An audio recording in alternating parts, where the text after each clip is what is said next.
Welcome to the Conversations That Matter podcast. My name is John Harris. I'm not sure what we're going to call this podcast yet, what the title will be, because there's a few things I want to talk about, and I'm not sure how much time I'm going to devote to each one. So we'll just see how it goes, and by the end, I'll just maybe tally it up and see, okay, which topic did we focus on the most?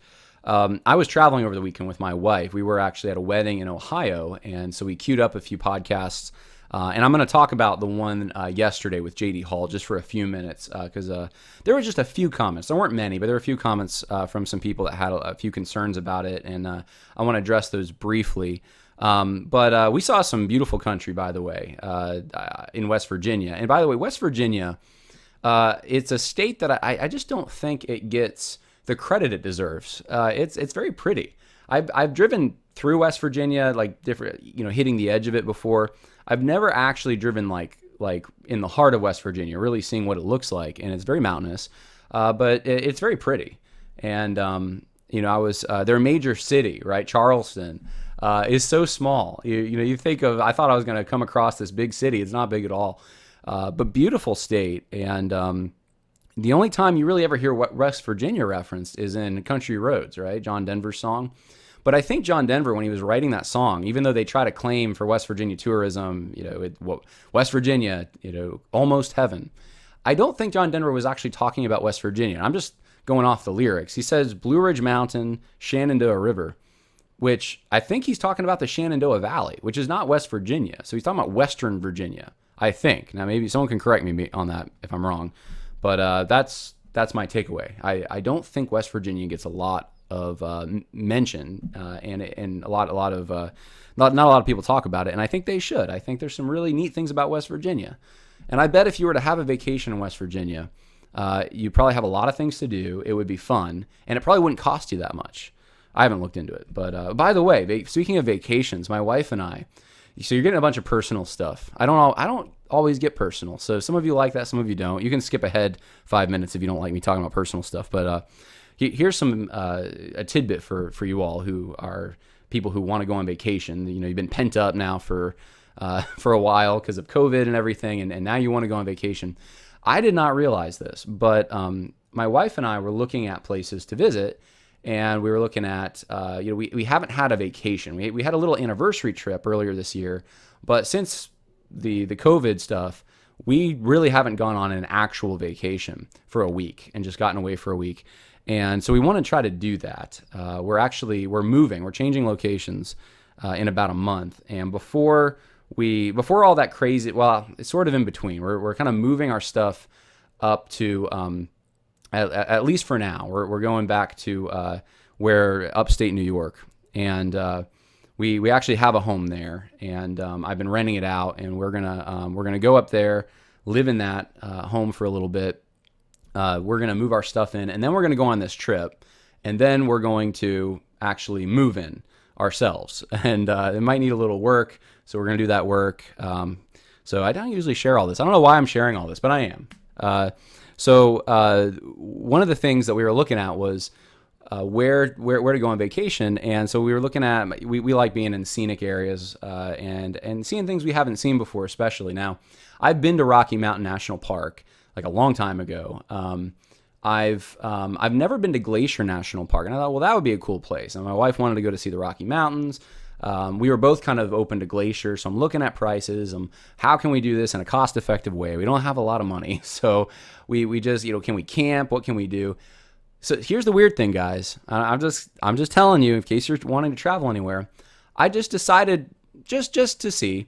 I was like, it'd be awesome to go to Alaska, just to look up, flights to Anchorage from New York City, and then see what hotels were running and what kind of options there were for places to stay. Could we camp, etc. And then I have family in Los Angeles. We need to kind of visit them. So if we were to take a few days, go to Los Angeles, what would that be? It was the cheapest place. Of all the places we were looking at, Alaska was the cheapest. And I think the reason is because the cruise industry is still shut down. And they probably rely on that a lot more than other places. That's my guess. But if you want to go to Alaska, I'm just saying, then now is the time to do it. So I don't think this audience is big enough to change the if everyone goes to Alaska, I don't think it's going to change the price and jack it up. But But you heard it here. Go to Alaska if you want to go. Now is probably the time to do it. Just my 2 cents. Beautiful pictures, by the way.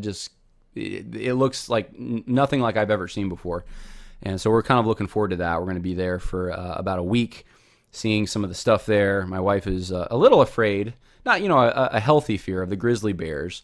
I'm not so much, but I do want to be cautious. I think we will get the bear spray, and that's about all we can do, I guess. I don't think you can really, especially we're going to LA afterward, I don't think we can take a firearm or anything like that. So it's probably going to just be bear spray. But that's the plan, at least at this point. So anyway, there, you got a lot of personal stuff about me. So we are going to talk about what's in front of you if you're watching this, the city of Charlottesville. This morning, I had a procedure done. A few of you might know about that. Charlottesville's about an hour and a half north, hour and 20 minutes north of Lynchburg, where I live right now. And so we went up there, and I thought, since it was sort of my idea to make this documentary about American monuments, which, by the way, I'm going to put the link in the info section if you want to find out more about that. If you want to donate, we would appreciate it. But we were probably about 75% done with the filming, I would guess, about 70%, yeah. But I thought this would be a good opportunity. I've heard the monuments in Charlottesville, some of them are being taken down. Let's go film them maybe after this this procedure, and we'll get that on film. Well, as I'm walking into the waiting room, there's on the television, the news is playing, and I'll just blow this up for you. This is I took this from the City of Charlottesville Twitter, but this is what we were essentially watching. The Stonewall Jackson, Robert E. Lee monuments have already come down last Saturday, and we couldn't do it. We were in Ohio. There was nothing we could do about that to go and film it. And then the Lewis and Clark and Sacagawea statue has been removed. So I was like, well, I guess you could go and get some bases of monuments for monuments that aren't there anymore. That's about all you could do at this point. And I thought it was interesting because Lewis and Clark, right, are from Virginia, right? So they are Southerners, but they're not considered, at least today, they have a wider appeal than just the South. They're not like quintessential Southern heroes. They're explorers. They're American explorers. And I think Stonewall Jackson, Robert E. Lee, up until very recently, were also considered American heroes. They had a wider appeal than just the South, but we associate them definitely with the South. They were very culturally Southern and heroes of the South, despite the fact that they were, involved and very instrumental in like the Mexican-American War. And so there's a lot of history there with both of them going before the Civil War that would make them even respected in the North. But even what they did in the Civil War made them to some extent respected in the North. I went over that in a few episodes ago. But we think of them today as very Southern. Lewis and Clark, not so much. They were from Virginia, but so I thought, what is it that why did the city of Charlottesville take them down? And I'm not exactly sure all the reason. You can't see it from this angle, but it could be that Sacagawea, their Indian, or today maybe they'd say indigenous person, Native American translator on the trip. She is she's bending over, She's kind of in a, I don't know, maybe you could construe it as a subservient position if you wanted to or something. I don't know if that's the reason. I'm not exactly, maybe it's because they explored all this territory and there were Native Americans and, we took their land kind of thing. Maybe that's what they're thinking. I'm not exactly sure, but they did take it down. So this stuff, a few points to be made here. Number one, this is what I've been saying all along. This is what Donald Trump has been saying. What very few conservatives, political conservatives, want to even talk about. They stay away from it with a 10-foot pole. You start taking the Confederate stuff down, you end up with this. It's an acid that just eats into everything. And so I've made that point many times. Some of you are probably sick of me making that point. I made it probably last week on an episode. But here's further proof, yes. You start with Lee and Jackson, and look, Lewis and Clark are gone from Charlottesville. And I have the idea, I think every city in the South, like it's not every city, but many of the cities, like Charlottesville is one of them, Richmond, obviously Charlotte, North Carolina, Atlanta, Georgia, Raleigh, North Carolina, definitely. Some of these cities, especially on sort of the eastern side of the South, the Southeast, probably should have signs when you enter that say you are now leaving the South. That's you just it's different. They're not quite as friendly usually as the outlying area. The cultures are different. You might see architecture and some cuisine here and there that reminds you, okay, there's still some hints of Southern culture, but most of it's gone from a lot of these places. It's very it's just it's sad to me. I don't think it's a coincidence that that's the reason some of these statues come down. But the Lewis and Clark one, I thought, well, that really wouldn't explain it. But it's social justice is a religion. It really is to so many people. And once you start going down the path that we can just redefine things, not according to the authorial intent, not according to those who erected these monuments, what they intended to communicate with them, which is usually located on the engravings on them. Once we get away from that and we start saying, no, we're going to impose a modern meaning on these things, then the sky's the limit. You can impose a modern meaning on the Bible too if you want. You can impose a modern meaning on any ancient text or even recent text. You just say, well, today this is what we think of it. And, it doesn't serve the purpose of equality because of A, B, and C. And within 2 steps or less, you can connect it to white supremacy somehow and make it about that and make that the fundamental thing that these things are about and just completely reinterpret them. And that's what we see happening. So this is why I am helping to make the American Monument documentary. You can go to the info section, check it out. If you feel inclined to give to that, we're probably about 70% through filming it, and we would love your support and help.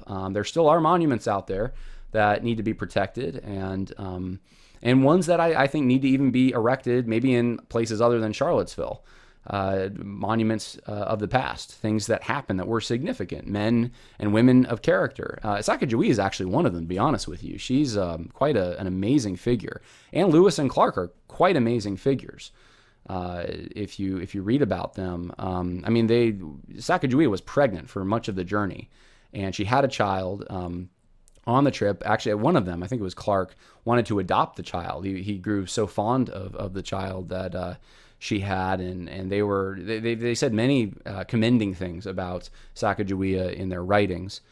So anyway, they wouldn't have been able to do it without her probably, and she played a significant part, but cancel culture. So here's where we're at and it's, this is one of probably 500 things I could have talked about. We could have talked about what's going on in the military. The military is going woke. We could have talked about a lot of different things, but this is in my backyard, so I figured I would mention it. And it does grieve me a little, a little bit, to see this stuff coming down, especially as someone who appreciates history.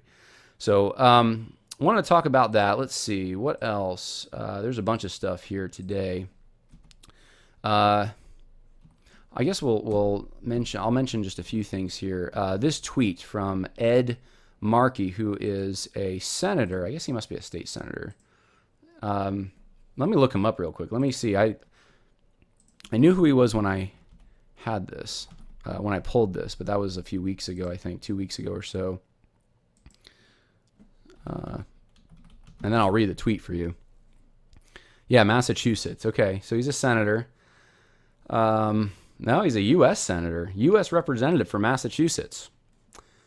Okay, well, that's a major national figure there. And this is what he said this is back June 29th, but I've been saving it. And I thought, today I'll bring this out. Extreme heat, this is what he says. Extreme heat is a justice issue. Within the same city, some neighborhoods can be up to 20 degrees Fahrenheit hotter than others. Yeah, I feel like that's the upstairs in the upstairs apartment that I'm renting currently. That's what that is. 20 degrees hotter. Studies have shown that heat risk is disproportionately distributed to communities of color in patterns associated with segregation and redlining. There you go. The sun is of course I'm being a little tongue in cheek here, but the sun is committing sins against social justice. The sun is not neutral. The sun, we must, what? Maybe this would be a good project for some social justice warriors. Maybe they can talk to Elon Musk and SpaceX and be like, how do we rip down the sun? Because of all the injustice the sun is causing. No, seriously though, this is an actual United States senator. Or congressman. It says senator. Anyway, someone who's to be taken seriously. wrote this on Twitter. If that doesn't tell you where we're at, I don't know what does. I mean, it's clown world at this point. This is insane, but this is where we're at. If an area is hotter, some neighborhoods are hotter, and somehow this is connected to redlining and segregation, and it's racism somehow. That's read between the lines. That's what he's saying. It's racism. It's racism that some places are hotter than other places. Wait till you get to the Caribbean.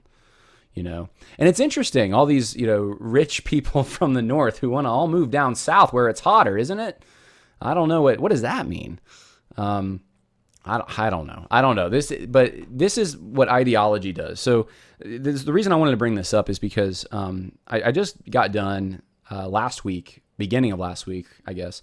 I finished a chapter in the book I'm writing, and I really only have like one chapter left. I might squeeze out like a second sort of small chapter, but I'm coming to the finishing line here, and I'll be able to finish the book. I'm looking forward to this, by the way. I think this is going to give you a lot. And in the other books that are out there that I'm aware of on the social justice topic, some of them are very good on some things, but they're not this. I wrote this with you all in mind. It's very sourced. Tend to write that way, especially when I'm writing more academically. But I also wrote it in such a way, though, that it's accessible to really any adult. I think it's accessible, and it builds on itself. So by the end of the book, I think you will understand social justice better than a lot of the people, even online, who talk about social justice as if they understand it. I think you will understand it better, and I really do. And it's not. I'm not trying to say that in a prideful way, but I'm really just trying to give you the information you need. I think you're going to understand how it contradicts Christianity very clearly. You're going to understand how it contradicts the gospel. You're going to understand how it contradicts the ethics of Christianity, the metaphysics of Christianity, and the epistemology of Christianity. Those are big words, but on the metaphysical point, which is the chapter I was just done writing, social justice works off this ideological metaphysic. And it sort of narrows everything into this channel of evaluation where it's kind of, think of like, if you've ever, some of you might have not have seen this movie, and I don't even know if I've seen the whole thing. It's been years, but you can envision it with me. The movie The Matrix. As I understand it, you're in a computer, or the main characters are, and everything's kind of like, it's a computer. It's a numbers. Everything's numbers, right? And so that's what the world is. It's deceptive. Now, social justice is kind of like that because of its ideological component. It's a world, if you can think of it in terms of like colors and numbers, the numbers representing various levels of oppression, perhaps, and the colors, various forms of oppression. So if you look at the world that way, say, well, it's all just colors and numbers. It's all just oppression. It's all one thing. It's oppression, but various types of oppression, and then various levels of oppression. That's how social justice warriors look at the world. And it becomes kooky after a while, because not only are you saying all these monuments, you try to redefine them according to present thoughts on what they might have meant because of the times in which they were erected, etc. Not only do you do unfair things like that, but you also start to everything becomes that. So the sun isn't exempt. Heat isn't exempt. Heat is a justice issue now. There's some kooky examples, like, was it the Huffington Post ran an article? I think it was the Huffington Post, if I'm not mistaken. Now I'm second guessing myself. It was a major blog. It was a blog, but it was on a major news website. Beards are racist, right? This was something. Farmer markets are racist. This is where you get into all these weird things you never thought were racist or sexist or homophobic or whatever. Now all of a sudden, they are those things. Why? Well, it's because of ideology. It's because of this metaphysic that sees everything through this narrow channel and evaluates it according to that narrow channel. It's tunnel vision. You can't see the world as God made it, with all the complexities and the diversity, real diversity, and just everything that exists. You see it kind of like in this kind of flattened down, reductionistic. I mean, humans even get reduced in this. They're no longer really made in God's image humans that have intrinsic value because of who they are. They're really, their value or their worth is all wrapped up in whether or not they're forwarding the revolution or holding back the revolution. So anyway, that's ideology. And this was, I think, a good sort of example of that, to just show you this is how it gets kooky, and that's why it gets kooky. Another one, and I'll just read this if I can. This is from the library at Brown University. I thought I had it pulled up. Let's see. Oh, do I? Yes, I do have it pulled up. So maybe I can show it to you as I'm doing this. Let me figure this out.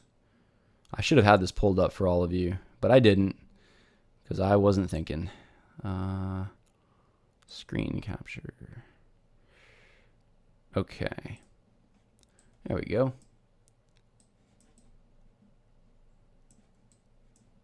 All right, so this is Brown University's Racial Justice Project. And so here, I just, along the same lines, right?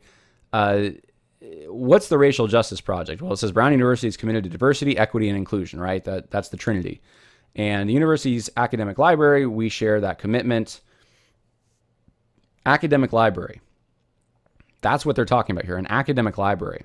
In response to the unjust violence against blacks, indigenous, and people of color, and as part of ongoing initiatives to fully integrate diversity, equity, and inclusion throughout all facets of the organization, the library launched the Racial Justice Project. And it says the members of the Racial Justice Project team will use a research-based rubric to study how structural racism manifests in the library, ultimately determining and implementing a plan of action to become a just, equitable, and inclusive. So I don't even need to read anymore. You know where this is going, right? Those who listen to this podcast, you know exactly where this is going. It talks about global curriculum. I mean, it's the same stuff that if you're listening to what I've said about the Southern Baptist Convention, you know, Matt Hall wanted a global curriculum. Walter Strickland wants a global curriculum. Well, so does this Brown University Library, Racial Justice Project. So they talk about their vision and what they intend to do. They say that the policies are grounded in principles of equitable access, opportunity, treatment, impact, and outcome for students, faculty, and community members. And the library will examine how structural and institutional racism manifest within its collections, physical spaces, Patron services, and instruction program. And so they have their goals. Let's see, anti-racist structural analysis. I mean, it just, all the definitions, what racial justice, social justice, structural racism, all these things are. This is a library, guys. It's a library. It's where you go to do research. It's where you go to say, hey, do you have that book on your shelf? Because I need it for a paper I'm writing. And they say, yeah, it's over here. Go check it out. Where I need a book. Can you help me find a book? So this is an area that I think a lot of people would be surprised to find this. Maybe not anymore, but a year ago you would have been surprised. Oh, a library? You know, really? Like a library? It's pretty cut and dry. You organize things. Books come in. Magazines, whatever, publications. You organize them according to like the Dewey Decimal System or something. But so people know where they are. And then people come in and they look for a book on that topic. You might have them tagged according to that topic. And then they go get it, and it's a quiet environment so they can study. That's what a library is, right? Everyone knew what I just said. You didn't think of it as like, wow, there's really, a lot of injustice happening in the library. I mean, injustice against deaf people, by the way, or people that are hard of hearing, I should say, because they have to speak louder, and that's where the injustice is. No, according to these guys, there's racial injustice at the library, and they're going to change like every facet of what they do. To inject some kind of social justice measure. That's ideology, guys. That's what I'm talking about. You can't, the whole world is just these numbers, these colors. There's nothing else. That's what the world is made up of. And the more you get kind of immersed and you marinate in this social justice thinking, the more that's how you see the world. It is a different metaphysic. It's a different understanding of reality. That's what it is. Christianity is not compatible with this. Christianity views the world as it is, according to the Creator who made it. It's supposed to. That's what we get in Christianity. Certain things have intrinsic worth, irrespective of whether or not. I mean, you could have, and I'm comfortable saying this, the worst criminal has intrinsic worth in the sight of God, because that person is still made in God's image. Even though they are sinning, they're doing horrible things, they deserve punishment. they have an intrinsic worth to them. Social justice advocates don't have that. And so let's see, what else? There's a few other things, and I'm debating right now because I know we've gone a little longer than I thought on those things. I think I'm just going to end, if that's all right, with I just want to briefly make a few comments about yesterday's podcast, because a few people were asking some questions or making statements about it, and I don't really have to weigh in, but I thought for the sake of those who regularly listen, and especially those who support me, I want to at least say something about it. So J.D. Hall from used to be Pulpit and Pen, now Protestia, and he's got a bunch of other things going on. We did an interview. I did an interview with him that aired yesterday, Monday the 12th. And there was a few people, just a handful, who didn't care for that. They don't care for J.D. Hall. And so I wanted to just give you a little bit of a background, just say a few things about this. I had actually... and I'm going back a long ways on this, so it's hard for me to remember a little bit, but I'm pretty sure that the first time I actually heard about J.D. Hall was from James White, because I listened to James White a lot, and I don't as much anymore, and it's only because I lack time. But even the other day I was listening to James White, so I just still do listen to James White. But I used to really, when I had more time, I listened to James, like I would never miss an episode, and if I did, I go back and I play it. And this was so long ago. I don't even remember what the controversy necessarily was over, but James White was talking about J.D. Hall kind of in a negative fashion. And I remember thinking, like, who is this guy? Like, why would he be so mean? This kind of thing. And over the years, of course, there's been a number of, we'll just say, disagreements between J.D. Hall and James White. And I have... usually listen to James White's side of that, because I was I still do listen, but I was a regular listener to The Dividing Line, like every episode at one point. And so I've listened to hours and hours of James White talking about J.D. Hall and kind of the frustrations that he had with some of the things J.D. Hall has done. I can't remember a lot of them just because a lot of them go back a long ways. I do remember kind of, because it was more recent, the whole disagreement over Rosaria Butterfield, and I think it's Butterfield, yeah. Gospel Comes with a House Key, and I did a podcast on it, if you remember, at the time. And I remember I kind of stepped in it. I remember when I did that podcast, I had people who were not happy with me, because even though I was kind of critical of some of the things Rosaria Butterfield said, I wasn't critical enough. And some people, who were really agreed with Pulpit and Pen side of that, didn't care for what I said. There were probably some people, I do remember, there were some people who really agreed with James White was kind of defending Rosario, and they thought that I went too far, and I kind of was in this, I wasn't trying to go for moderation or be in the middle or anything like that. That wasn't my aim, but I was asked, and by a number of people, hey, weigh in on Rosaria Butterfield. I thought, well, I'm going to just kind of do this from scratch, and I'm going to do my own research. I'm going to read one of her books that's popular, and then I'm just going to give you my take on it. And that's all I did. So I do remember that controversy at the time, and I did weigh in on it. But that's kind of, so just all that to say, I am somewhat aware, at least. I'm probably not aware of everything, but I am somewhat aware of some of the disagreements that exist. And there have been things that I do disagree with Pulpit and Pen on. There definitely have. The articles that have been written that I thought, yeah, I wouldn't say that, or I would say that differently, or I'm not sure that we can go as far as to conclude this, those kinds of things. Generally, the disagreements, I think, are over priority or reading a remark in a way that, I've wondered, like, okay, how do you know that? That's happened a few times where I've looked at an article and I thought, well, I don't know, that seems like a stretch a little bit. Now, this is going back years. I was never like a regular, like, a Pulpit and Pen reader. I will read some of their articles. If someone sends me one, I'll read it. But I wasn't like big into Pulpit and Pen. And it's not because I was big, like I disagreed with them a lot. It was just I never had really read them a lot.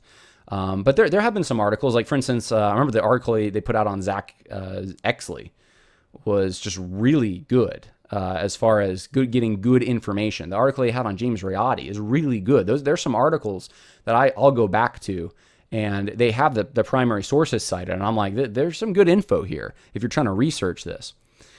So all that to say, there have been things I've disagreed on with the way Pulpit and Pen or when they used to publish things. There were things that I didn't always agree with, and there's no two people that are always going to agree. But I did come to a point at one point.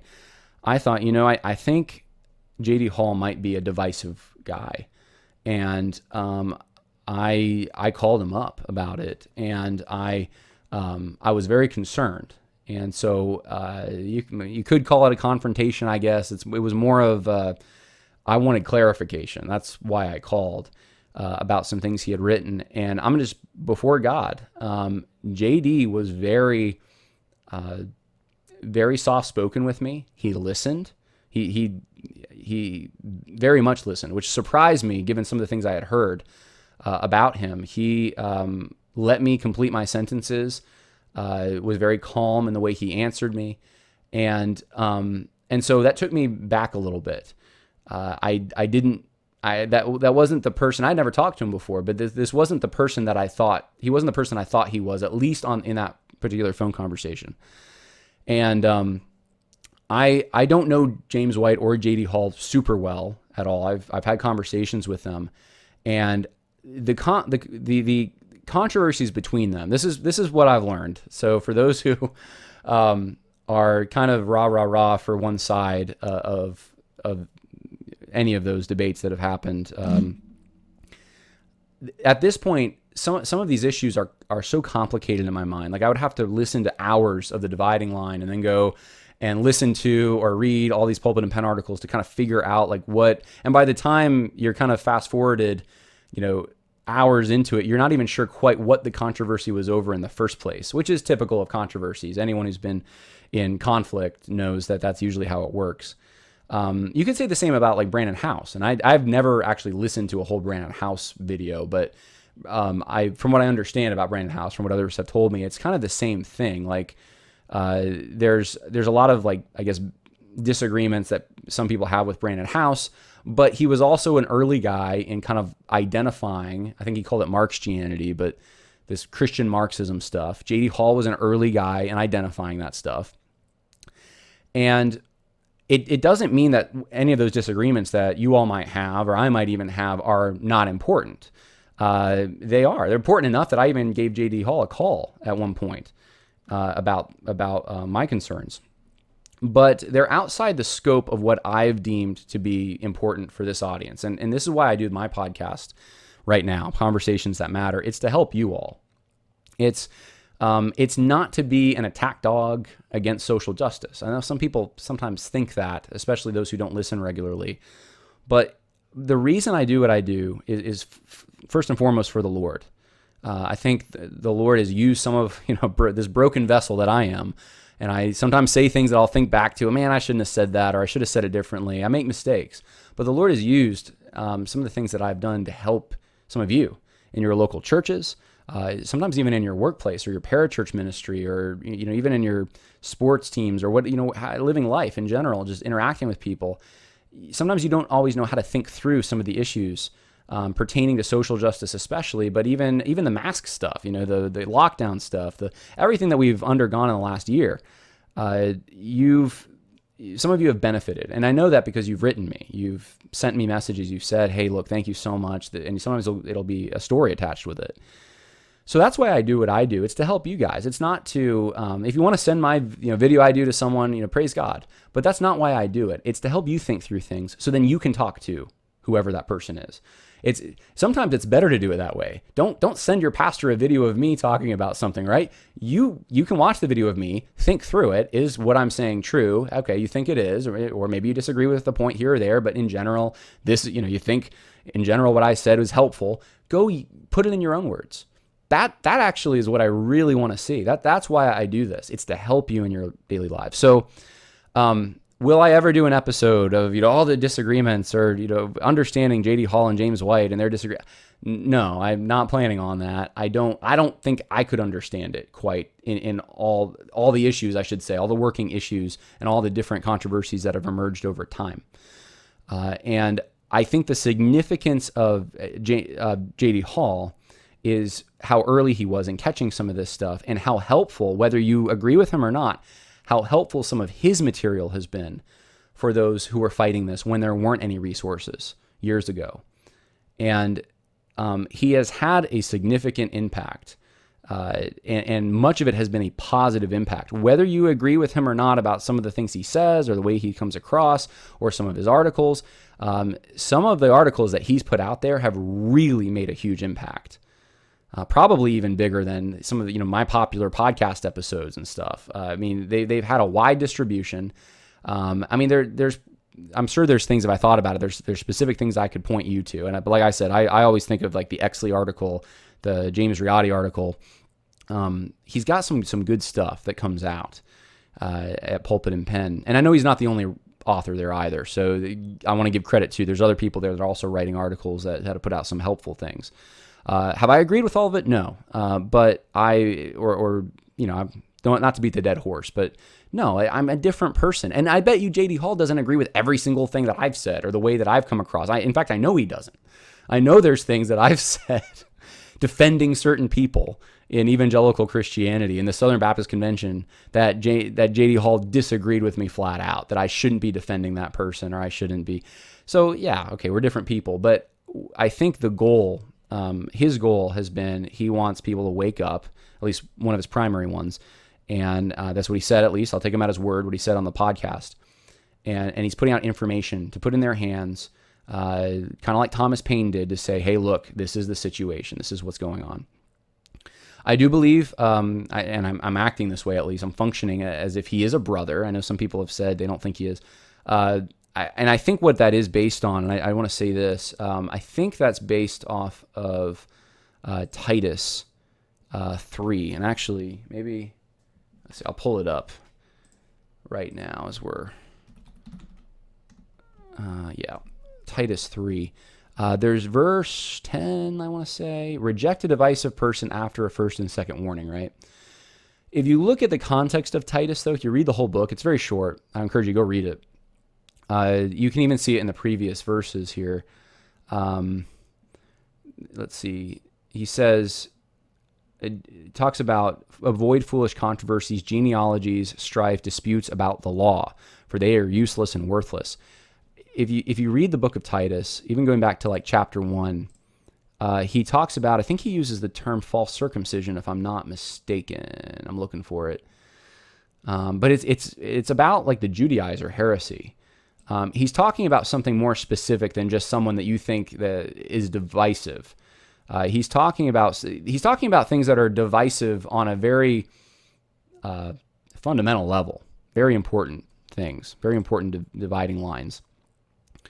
So that's the context. False teachers. He's talking about, let's see, this is where he talks about Cretians and what their characteristics, evil beasts, lazy gluttons. One of their prophets says that about them. We're talking about false teachers here, all that to say. So wanted to just say, I don't think that necessarily applies to this particular situation. That's my reading of it. Like I said, he's been right on a number of things. The Southern Baptist Convention signers was one of them. I do remember that. I remember the Dallas statement when it came out. Pulpit and Pen had run an article that essentially said, hey, there's professors who wanted to sign, but they were threatened. And there was a pile on. I remember, you can't say that. I remember people even telling me, like, he didn't have the proof. He shouldn't have said that. That was a lot of defense of Al Mohler. That's one of the big things that J.D. Hall was actually right about. He was right about Al Mohler pretty early on, I think. And it took a lot of people a long time to get to that point. Some still are defending Al Mohler. He's Mr. Conservative. But I think J.D. Hall saw something a lot of other people didn't. And that was one of those times. And sure enough, Russell Fuller, when he came out, verified all of that. And yeah, it's true. There was a lot of intimidation and arm twisting going on, and threats, not like written threats, but basically threats, verbal and insinuations that you shouldn't sign the Dallas Statement at Southern Seminary. So this was something he was right about. And so he had someone, I guess, who would talk to him about it from inside, and he went with it. He also rarely gets acknowledged. And I think one of the things, if I was a historian, and I am, I guess, in some ways, or a rudimentary historian, if I fast forwarded, let's say 100 years, and I didn't know anything about this time period, and I was looking back to figure out what happened to the Southern Baptist Convention before it imploded, I think one of the because of its distribution, because of how early it was in identifying some of these issues, I think pulpit and pen stuff would be part of that equation. And pulpit and pen rarely gets any acknowledgement. So I did want to give some. And I realize some of you, all that to say, you may disagree with me, a few of you out there. To some extent, I do understand, and I'm sorry for that. But I don't regret having J.D. Hall on, and I'm thankful for some of the things he's done. And I just want to say that. So I hope that gives you some extra. I don't know, maybe for some of you that gives you my rationale and helps make sense of things for you. I also appreciate James White, though, by the way. I should probably say that. I haven't said anything about that. I've had James White on. I still listen to The Dividing Line, really enjoy. And I benefited so much from James White, especially on Mormonism and many of Roman Catholicism. I mean, I got a number of his books on different things. And so I'm in the... the uncomfortable position in some ways of appreciating things about both men, and then some of the people that are in that really like them not appreciating the other one. So anyway, maybe I'll get some crossfire for that, but I don't regret having either of them on. And any concerns, by the way, if you are a patron, I don't say this enough, so I probably should once in a while say it. I think I said it 2 weeks ago. I'll say it again. You can directly message me. Now anyone can directly message me on social media, but I may not respond. But if you are a patron, it's like $5 a month or more. You can get direct access to me, and I'll be sure to get back to you if you're a patron, if you message me through the app. Also, I should mention that... I have the book sitting over there, but I'm not going to grab it. Social Justice Pharisees by A.D. Robles. The link is in the info section if you want to get that book free. If you just pay the $5 shipping, which is nothing. And all you have to do is become a patron, $5 a month, and you get this book. So I do have copies of that. Now, if you don't want to become a patron, but you still want the book, you can also purchase it for $15, $5 shipping, so $20 total. So I'm going to put those links in the info section as well. So American Monument documentary link, the Social Justice Pharisees link in the info section, and then Patreon link if you want to become a patron and get Social Justice Pharisees for free. So hope that was informative and maybe helpful in some ways.